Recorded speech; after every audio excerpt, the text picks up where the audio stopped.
Assalamualaikum warahmatullahi wabarakatuh. Waalaikumsalam warahmatullahi wabarakatuh. Salam sejahtera untuk kita semua. Semoga kita senantiasa diberikan kesehatan sehingga dapat berkumpul di tempat ini. Alhamdulillah pada hari ini kita dikumpulkan dalam rangka kegiatan program pengembangan keprofesian guru PPKG PJOK. Salam dan taslim kepada junjungan kita Nabi besar Muhammad Sallallahu Alaihi Wasallam yang senantiasa menjadi panutan kita semua. Baiklah, demi lancarnya acara kita pada hari ini, marilah kita bersama-sama membuka acara ini dengan membaca basmalah. Bismillahirrahmanirrahim. Baik, acara selanjutnya adalah sambutan dari Bapak Kepala UPT SMK Negeri 5 Bulukumba atau yang mewakili. Kepada Bapak Wakasek Kurikulum dipersilakan dengan hormat. Bismillahirrahmanirrahim. Assalamualaikum warahmatullahi wabarakatuh. Waalaikumsalam warahmatullahi wabarakatuh. Alhamdulillahirabbil alamin. Rabbi shrah li sadri wa yassir li amri wahlul 'uqdatam min lisani yafqahu qawli. Yang terhormat Ibu Wakasek Kesiswaan, yang terhormat rekan-rekan pendidik dan tenaga pendidikan SMK Negeri 5 Bulukumba. Pertama-tama mari kami mengajak untuk kita semua senantiasa mengucapkan puji syukur kehadirat Allah Subhanahu wa taala, di mana pada pagi menjelang siang hari ini kembali kita berkumpul di ruang multimedia dalam rangka mengikuti program pengembangan keprofesian guru PPKG PJOK yang insya Allah sebentar akan dipresentasikan oleh Bapak Eldi Pramudya Setia SPD MPD. Kemudian salam dan selawat mari kita senantiasa kirimkan kepada junjungan kita, tauladan kita, Nabiullah Muhammad Sallallahu Alaihi Wasallam, Nabi yang senantiasa kita tunggu syafaatnya di yaumil akhirat atau yaumil waqiah. Amin amin ya rabbal alamin. Bapak Ibu sekalian yang kami hormati, izinkan kami atas nama Kepala UPT SMK Negeri 5 Bulukumba untuk menyampaikan beberapa hal. Yang pertama, ungkapan terima kasih kepada rekan-rekan Dewan Pendidik yang meluangkan waktunya untuk kita bersama-sama sebentar mendengarkan pemaparan dari Bapak Eldi Pramudya Setia SPD MPD. Kemudian yang kedua, pertemuan kita ini insya Allah itu berkaitan erat dengan komunitas pelajar. Jadi adapun komunitas pelajar kita untuk SMK Negeri 5 Bulukumba yaitu komunitas pelajar Sipakainga.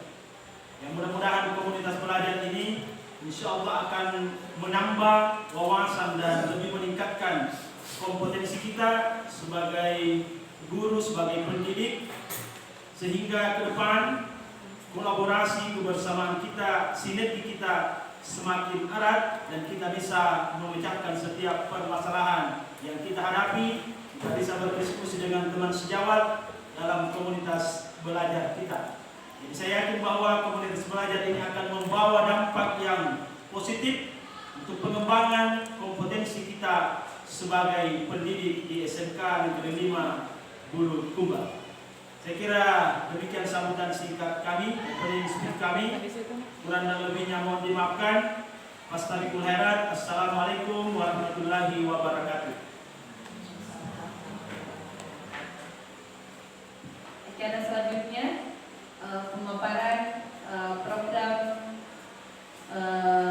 kebugaran jasmani yang akan dipaparkan langsung oleh Bapak Eldi Setia SPD MPD. Kepada Bapak dipersilakan dengan hormat. Terima kasih. Bismillahirrahmanirrahim. Assalamualaikum warahmatullahi wabarakatuh. Wassalamualaikum warahmatullahi wabarakatuh. Sayyidina Muhammadin wa ala alihi wa sahbihi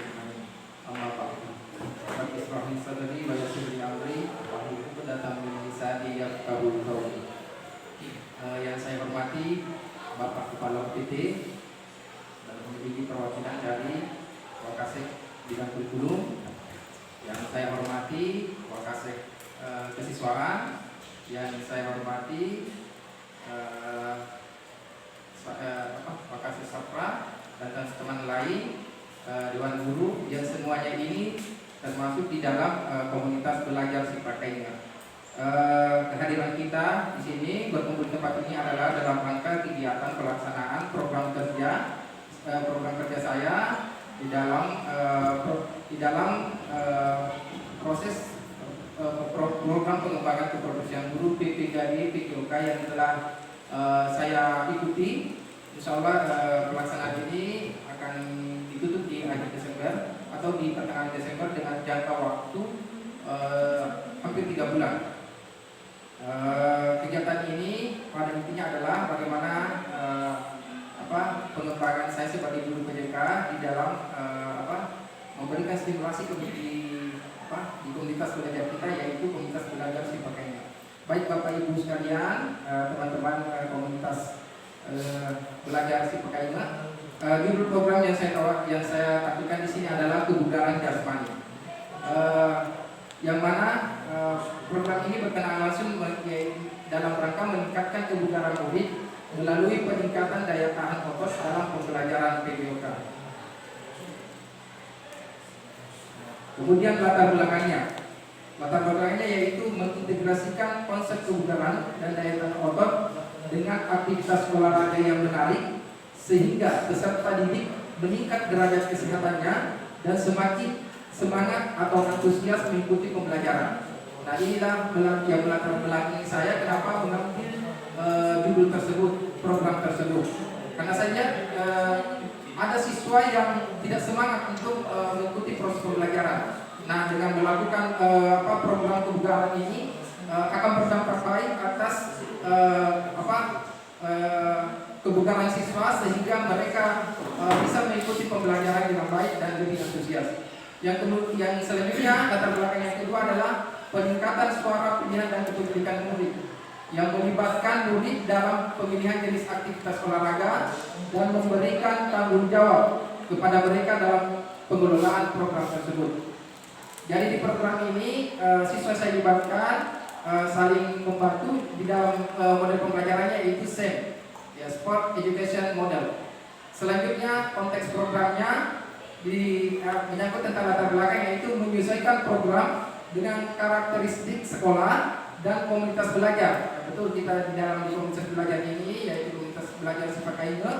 Kemudian saya juga menggunakan aset yang telah dipetakan sebelumnya. Jadi saya sudah melakukan identifikasi aset, di mana aset itu ada 9 aset seperti aset modal manusia, kemudian bangunan, kemudian sosial budaya dan seterusnya. Baik teman-teman di komunitas, selanjutnya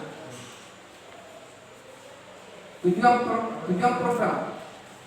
Tujuan program yang saya tampilkan di sini, satu, meningkatkan daya tahan otot murid melalui partisipasi aktif dalam aktivitas olahraga yang dipilih. Ya, kebetulan kemarin sudah dilakukan observasi dia memilih permainan futsal.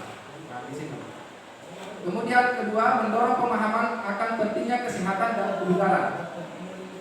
Yang ketiga, mengembangkan keterampilan kepemimpinan dan kerjasama melalui proyek berbasis olahraga di dalam tugas. Ya, seperti itu.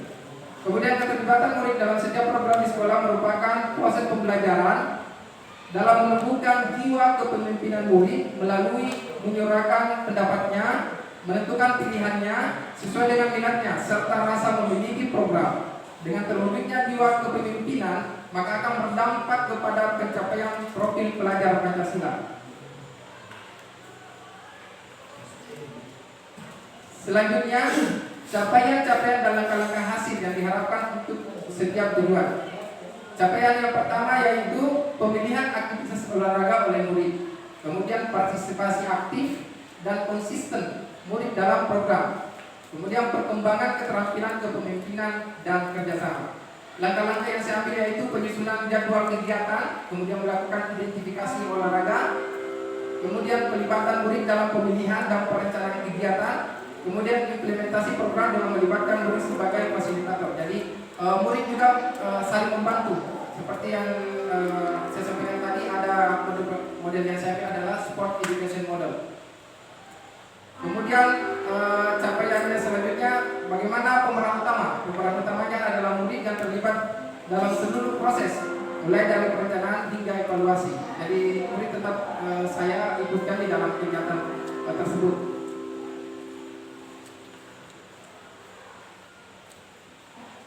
Struktur program dan mitra. Skala programnya yaitu khusus untuk kelas 10 dan 11 melibatkan seluruh siswa. Karena PJOK tidak diajarkan di kelas 12, maka hanya yang terlibat adalah kelas 10 dan kelas 11. Pengaturan program dilaksanakan di lapangan olahraga sekolah setiap Rabu dan Jumat sore. Kemudian waktu yang digunakan dalam pembelajaran kebugaran 3 kali 45 menit dengan rincian 2 kali pertemuan ditambah dengan kegiatan ekstrakurikuler 1 kali sepekan, dan pada awal pembelajaran pada materi-materi lainnya. Jadi pelaksanaan kegiatan ini biasanya saya lakukan, biasanya saya lakukan itu di akhir pembelajaran. Jadi saya dulu masukkan dulu proses pembelajaran. Di proses pembelajaran seperti biasa, setelah itu saya melakukan pemberian latihan-latihan kepada siswa. Jadi dia bukan utama, tetapi dia cuma pendamping. Jadi proses pembelajaran tetap berjalan seperti biasa, cuma saya menyelipkan. Bisa juga dipakai teman-teman jika ada sesuatu yang mau yang bisa mau ditargetkan kepada siswa, tujuan apa yang mau dikembangkan kepada siswa, bisa mengadaptasi dengan apa yang saya laksanakan sekarang. Yang keempat, anggota komunitas belajar, yaitu guru PJOK seperti saya, ada 2 orang di sini, kemudian siswa, orang tua, dan tenaga kependidikan. Ya, seperti itu yang saling mendukung. Jadi ada pemanfaatan aset, dan paling tinggi adalah kolaborasi Bapak Ibu di komunitas kita ini. Pernyataan tentang kapasitas yang dimiliki kelas atau sekolah. Seperti pemaparan saya tadi, ada kita berbasis aset. Aset yang pertama yang saya maparkan adalah aset manusia. Aset manusia itu seperti guru dan murid. Jadi guru dan murid termasuk juga tenaga pendidikan.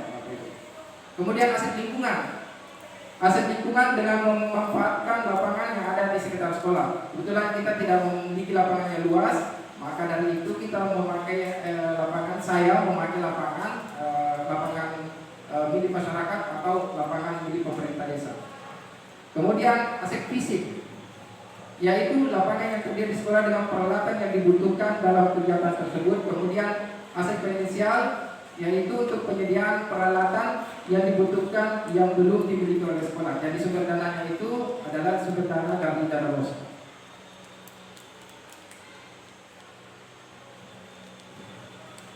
Kemudian rencana evaluasi. Untuk mengevaluasi keberhasilan program, kami melaksanakan langkah-langkah berikut ini. 1. Pihak yang terlibat, murid, guru PJK, orang tua, dan anggota komunitas belajar. Alat pengumpulan data, yaitu survei partisipasi, refleksi diri murid, kemudian wawancara dengan guru dan orang tua. Kemudian frekuensi evaluasi sebelum program dimulai, tengah program, dan setelah program. Jadi ada 3 tahapan frekuensi evaluasinya.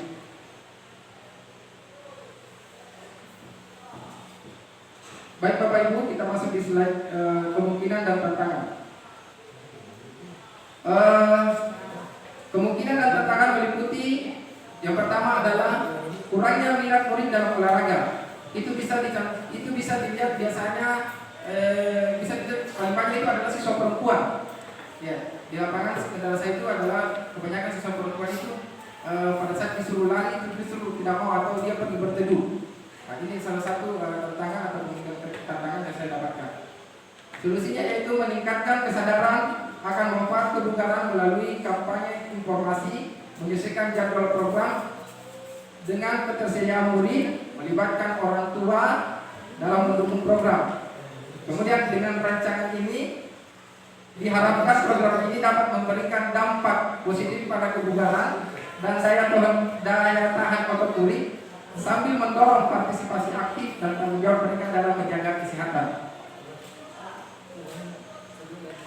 Ya, demikian pemaparan saya di slide.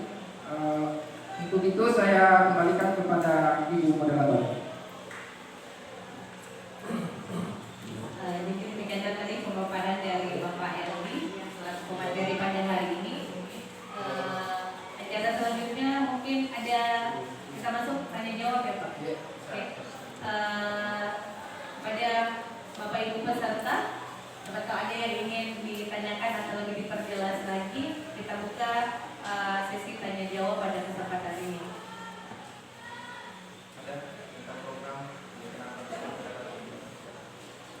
Silakan. Ya, silakan. Terima kasih. Ada penjelasannya. Waalaikumsalam. Materi yang menarik. Ya, gimana tadi kira-kira langkah-langkah apa yang kita ambil ketika seperti tadi ada yang siswa ketika di lapangan itu disuruh untuk beraktivitas 2 kali 45 ya. 2 kali 45 mereka rata-rata banyak berteduh tidak menghiraukan karena cuaca mungkin panas. Mungkin tadi itu terlalu tidak terlalu banyak lebar, tapi saya mungkin untuk kejelasan. Saya tahu 5% tidak bisa seperti itu, karena kita di olahraga Ketika di ruangan, tapi panas juga. Apa di lapangan? Kalau kami di ruangan, tapi kan tertutup panas juga. Ya, langkah-langkahnya apa yang diambil oleh Bapak? Oke, terima kasih banyak atas pertanyaannya. Jadi pertandingan antara di lapangan dengan di mempelai ya Pak, apakah bisa diterapkan atau bagaimana? Iya, metode-metode apa yang dilakukan sehingga siswa bisa mengikuti instruksi. Oh iya Pak. Karena ada kendala saya takut panas, ya, terus skincare atau apa. Baik Pak, baik, saya serahkan langsung kepada Bapak Esi. Ya, terima kasih. Salah satu pertanyaan dari teman kita dari komunitas Parkirnya, yaitu Pak Saudi. Adapun yang saya tadi tampilkan, bagaimana tantangan yang saya hadapi di PJK itu sendiri, seperti yang terbanyak itu adalah perempuan, dan itu ada termasuk di dalam isu di PJK. Salah satunya itu Pak, siswa perempuan itu paling susah untuk dikasih ikut. Iya, karena satu alasannya dia kan perempuan, apalagi kita remaja-remaja seperti ini untuk SMA itu kan sudah apa nih? Apa namanya? Iya, sudah perawatan. Iya, sudah perawatan. Kemudian ada hal-hal yang dia tidak mau Pak, yang dia tidak mau lakukan. Apabila dia melaksanakan gerakan-gerakan fisik yang susah. Makanya salah satu kiat yang saya lakukan itu Pak, salah satunya adalah bagaimana dulu menimbulkan keinginan untuk keinginan siswa itu untuk bergerak dulu. Jadi di PJK itu, untuk PJK itu pada dasarnya penjas itu harus dibedakan yang mana olahraganya, di mana penjasnya. Untuk penjas itu dikhususkan saja bagaimana siswa untuk bergerak. Itu yang perlu saya pahamkan kepada teman-teman di olahraga lain. Jangan sampai dia tidak bisa membedakan yang mana pendidikan jasmani, yang mana pendidikan olahraga. Kalau di kegiatan intrakurikuler berarti dia ada pembelajaran penjas. Tetapi kalau dia keluar di ekstra, dia itu sudah olahraga. Jadi itu yang perlu sebagai guru olahraga bisa paham dan bagaimana cara memberikan perlakuan dengan pembelajaran yang berbeda. Nah, untuk penjas yang saya lakukan sebagai sini kepada teman-teman ini tadi, bagaimana saya memberikan informasi kepada siswa, bahwa pentingnya menjaga kebugaran tubuh. Ya, bagaimana kita bisa mengikuti kegiatan-kegiatan pembelajaran kalau kita tidak sehat. Nah, itu. Kemudian penjas juga, pendidikan jasmani itu di pendidikan di dalam pembelajaran penjas CES, saya memberikan gambaran kepada siswa dengan melakukan kegiatan pembelajaran penjas CES otomatis akan berdampak positif pada kegiatan sehari-hari. Contoh, jika siswa sudah menjaga kebugaran fisiknya, pasti dia tidak akan gampang lelah. Dia pasti lebih antusias karena memang keadaan tubuhnya memang sudah siap. Contoh yang paling kecil Pak, untuk penjas, kita ambil satu siswa, yang tidak sering olahraga, contoh yang tidak sering mengikuti proses pembelajaran penjas.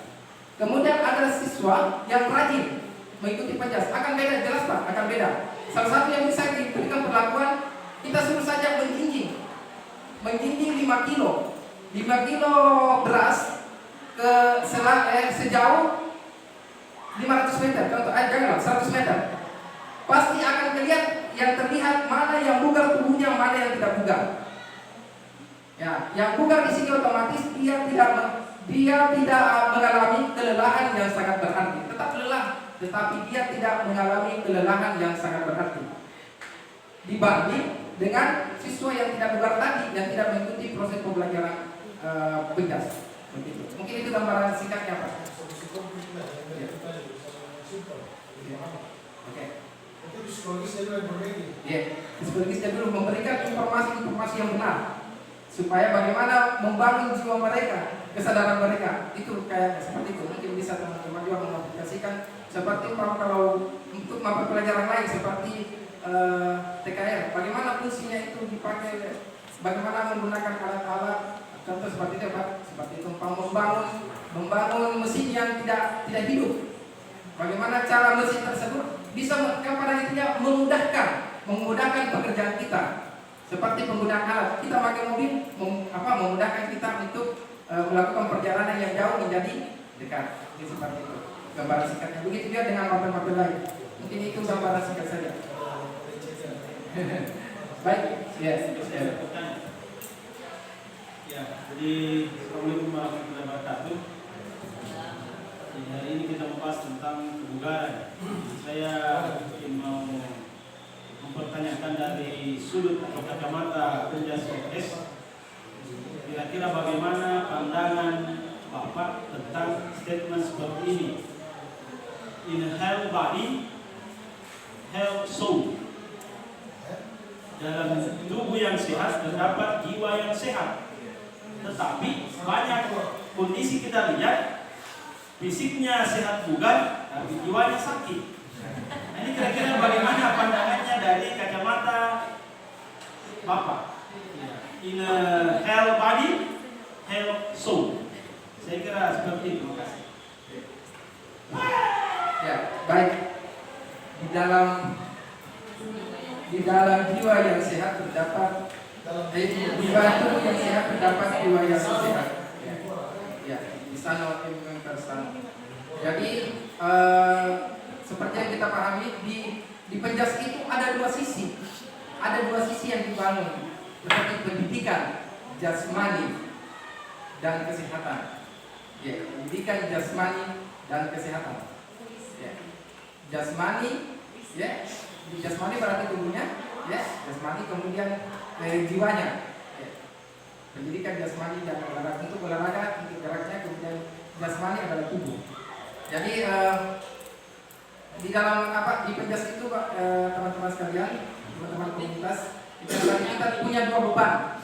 Jadi apabila pembentukan yang paling krusial yang dimaksud tadi Pak Wakakur, yaitu sehat tubuhnya, tetapi jiwanya yang tidak sehat. Nah, bagaimana bagaimana membangun jiwa yang sehat itu? Ya, di dalam seorang betul-betul orang olahragawan yang profesional, ya, kita bicara profesional ini, dia itu memang kesadarannya sudah full, ya, sportivitas itu yang menjadi tolak ukur bagaimana kita menjaga sportivitas siswa. Kalau dia sudah sportif, ya, semua akan ikut, jiwanya juga ikut, kemudian raganya juga ikut. Jadi penjas itu dua, jiwa dan raga, jasmani dan rohani di dalam penjas.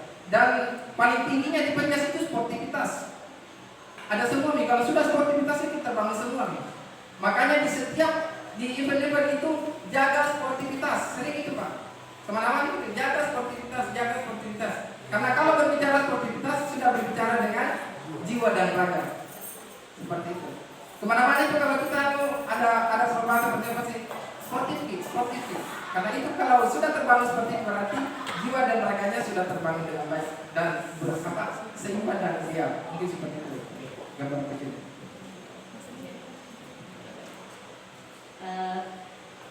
Demikian tadi penjelasan dari komentari kita Bapak Endi Setia. Terima kasih atas kehadiran Bapak dan Ibu sekalian. Marilah kita bersama-sama menutup acara ini dengan membaca hamdalah. Alhamdulillahirobbilalamin. Dari topik wal hidayah. Assalamualaikum warahmatullahi wabarakatuh. Waalaikumsalam.